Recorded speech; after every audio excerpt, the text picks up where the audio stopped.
Hello and welcome to Newsreel Asia's Explainer series, where we explain key political, economic, social, and psychological ideas to help you read the news more critically. In this episode, we explore how governments use the law itself to limit citizens' rights, often shielding questionable actions and failures behind the language of legality. Many people believe that in a democracy, if rights are taken away, it will happen in a loud and visible way. They expect big announcements, harsh crackdowns, or sweeping bans. But in practice, rights often disappear quietly. It happens through routine paperwork and official steps that seem ordinary. Over time, the same legal system that was built to protect you can be used to control you. Let's take a moment to remember what our rights are.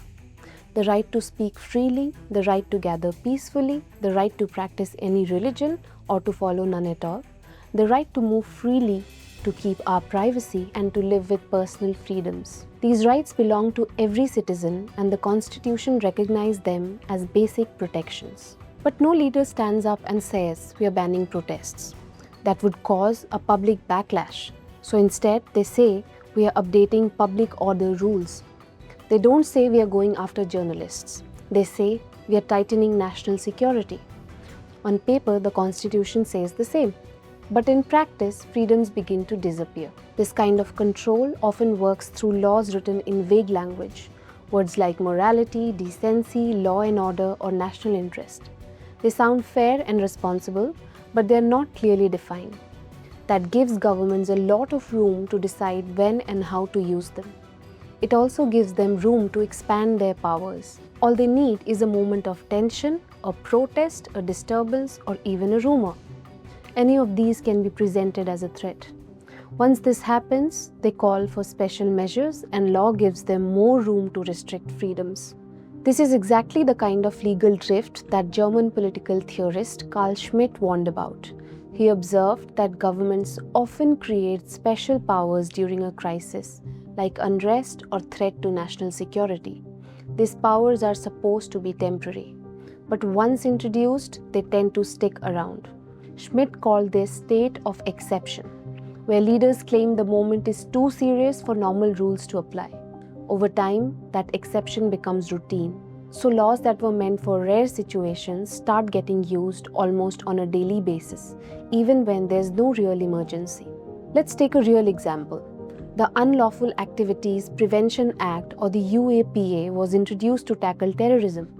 But over the years, it has been used against students, writers, and activists.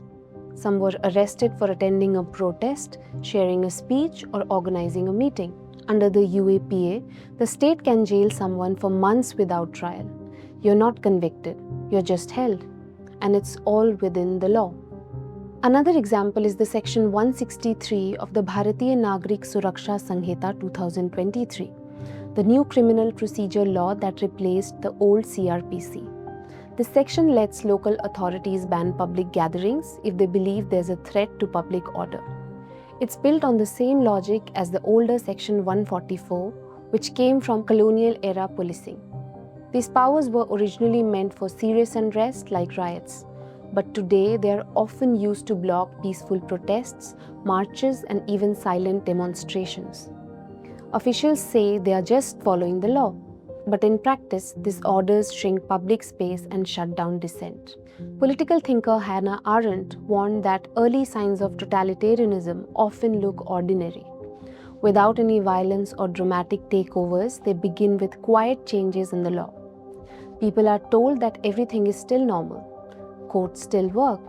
The rules are still in place, but slowly freedom becomes harder to use. People adjust without realizing that something important is being taken away. Arendt called this bureaucracy of control. She meant that the system itself becomes the tool of suppression. It works through small decisions made every day rather than any single major order. A permit is denied, then a protest is blocked. After that, a journalist is charged.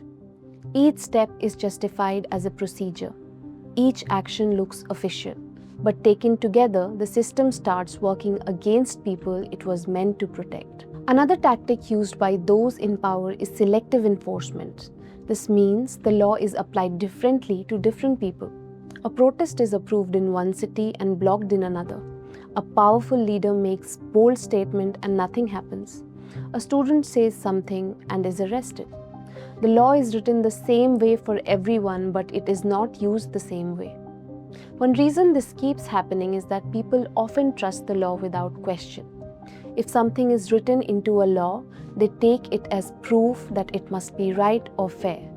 But history tells a different story. Apartheid in South Africa followed laws.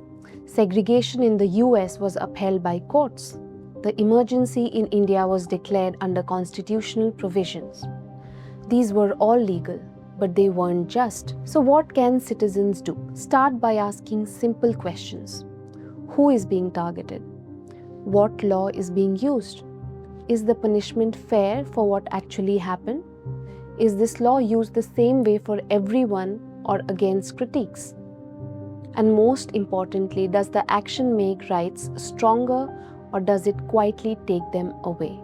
A democracy is not judged by what's written in its constitution. It is judged by what happens in everyday life. And if we stop paying attention, we may find that our rights are still written down but no longer work in real life.